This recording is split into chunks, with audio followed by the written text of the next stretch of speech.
مسلمانوں، یقیناً اللہ تمہیں حکم دیتا ہے کہ تم امانتیں ان کے حقداروں تک پہنچاؤ، اور جب لوگوں کے درمیان فیصلہ کرو تو انصاف کے ساتھ فیصلہ کرو۔ یقین جانو اللہ تم کو جس بات کی نصیحت کرتا ہے وہ بہت اچھی ہوتی ہے۔ بے شک اللہ ہر بات کو سنتا اور ہر چیز کو دیکھتا ہے۔ اے ایمان والو، اللہ کی اطاعت کرو اور اس کے رسول کی بھی اطاعت کرو، اور تم میں سے جو لوگ صاحب اختیار ہوں ان کی بھی۔ پھر اگر تمہارے درمیان کسی چیز میں اختلاف ہو جائے تو اگر واقعی تم اللہ اور یوم آخرت پر ایمان رکھتے ہو تو اسے اللہ اور رسول کے حوالے کر دو۔ یہی طریقہ بہترین ہے اور اس کا انجام بھی سب سے بہتر ہے۔ اے پیغمبر، کیا تم نے ان لوگوں کو نہیں دیکھا جو دعویٰ یہ کرتے ہیں کہ وہ اس کلام پر بھی ایمان لے آئے ہیں جو تم پر نازل کیا گیا ہے، اور اس پر بھی جو تم سے پہلے نازل کیا گیا تھا، لیکن ان کی حالت یہ ہے کہ وہ اپنا مقدمہ فیصلے کے لیے طاغوت کے پاس لے جانا چاہتے ہیں، حالانکہ ان کو حکم یہ دیا گیا تھا کہ وہ اس کا کھل کر انکار کریں، اور شیطان چاہتا ہے کہ انہیں بھٹکا کر پرلے درجے کی گمراہی میں مبتلا کر دے۔ اور جب ان سے کہا جاتا ہے کہ آؤ اس حکم کی طرف جو اللہ نے اتارا ہے اور آؤ رسول کی طرف، تو تم ان منافقوں کو دیکھو گے کہ وہ تم سے پوری طرح منہ موڑ بیٹھتے ہیں۔ پھر اس وقت ان کا کیا حال بنتا ہے جب خود اپنے ہاتھوں کے کرتوت کی وجہ سے ان پر کوئی مصیبت آ پڑتی ہے۔ اس وقت یہ آپ کے پاس اللہ کی قسمیں کھاتے ہوئے آتے ہیں کہ ہمارا مقصد بھلائی کرنے اور ملاپ کرا دینے کے سوا کچھ نہ تھا۔ یہ وہ ہیں کہ اللہ ان کے دلوں کی ساری باتیں خوب جانتا ہے، لہذا تم انہیں نظر انداز کر دو، انہیں نصیحت کرو اور ان سے خود ان کے بارے میں ایسی بات کہتے رہو جو دل میں اتر جانے والی ہو۔ اور ہم نے کوئی رسول اس کے سوا کسی اور مقصد کے لیے نہیں بھیجا کہ اللہ کے حکم سے اس کی اطاعت کی جائے۔ اور جب ان لوگوں نے اپنی جانوں پر ظلم کیا تھا، اگر یہ اس وقت تمہارے پاس آ کر اللہ سے مغفرت مانگتے اور رسول بھی ان کے لیے مغفرت کی دعا کرتے تو یہ اللہ کو بہت معاف کرنے والا بڑا مہربان پاتے۔ نہیں اے پیغمبر، تمہارے پروردگار کی قسم، یہ لوگ اس وقت تک مومن نہیں ہو سکتے جب تک یہ اپنے باہمی جھگڑوں میں تمہیں فیصل نہ بنائے۔ پھر تم جو کچھ فیصلہ کرو اس کے بارے میں اپنے دلوں میں کوئی تنگی محسوس نہ کریں، اور اس کے آگے مکمل طور پر سر تسلیم خم کر دیں۔ اور اگر ہم ان کے لیے یہ فرض قرار دے دیتے کہ تم اپنے آپ کو قتل کرو یا اپنے گھروں سے نکل جاؤ تو ان میں سے تھوڑے سے لوگوں کے سوا کوئی اس پر عمل نہ کرتا، اور جس بات کی انہیں نصیحت کی جا رہی ہے اگر یہ لوگ اس پر عمل کر لیتے تو ان کے حق میں کہیں بہتر ہوتا اور ان میں خوب ثابت قدمی پیدا کر دیتا، اور اس صورت میں ہم انہیں خود اپنے پاس سے یقیناً اجر عظیم عطا کرتے اور انہیں ضرور بالضرور سیدھے راستے تک پہنچا دیتے۔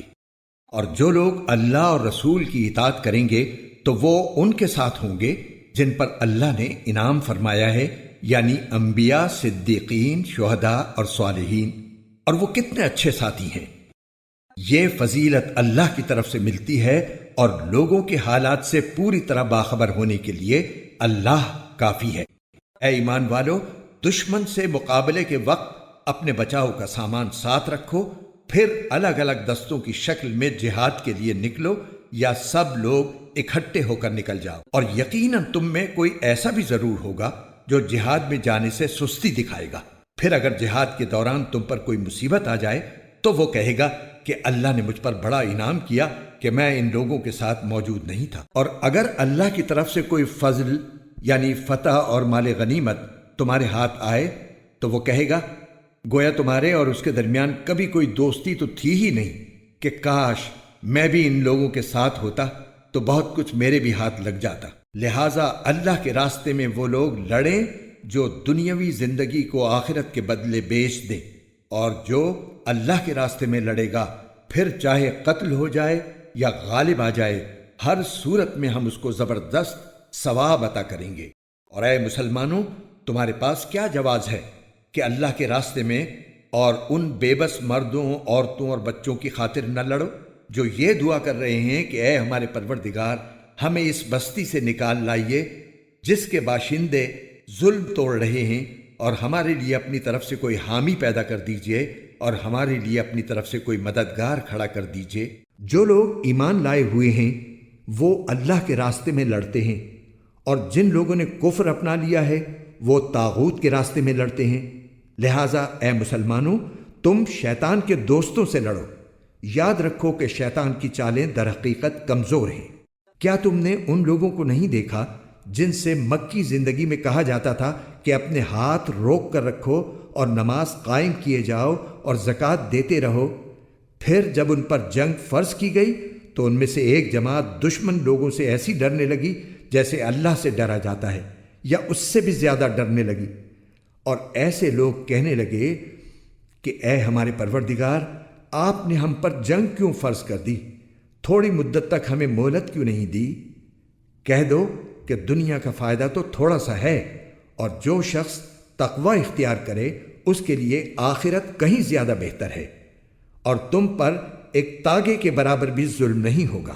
تم جہاں بھی ہوگے ایک نہ ایک دن موت تمہیں جا پکڑے گی، چاہے تم مضبوط قلعوں میں کیوں نہ رہ رہے ہو۔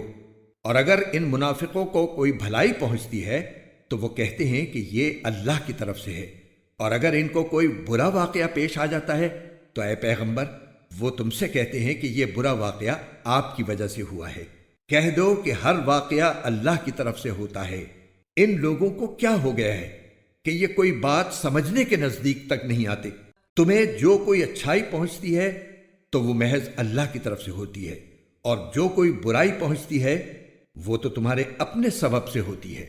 اور اے پیغمبر، ہم نے تمہیں لوگوں کے پاس رسول بنا کر بھیجا ہے، اور اللہ اس بات کی گواہی دینے کے لیے کافی ہے۔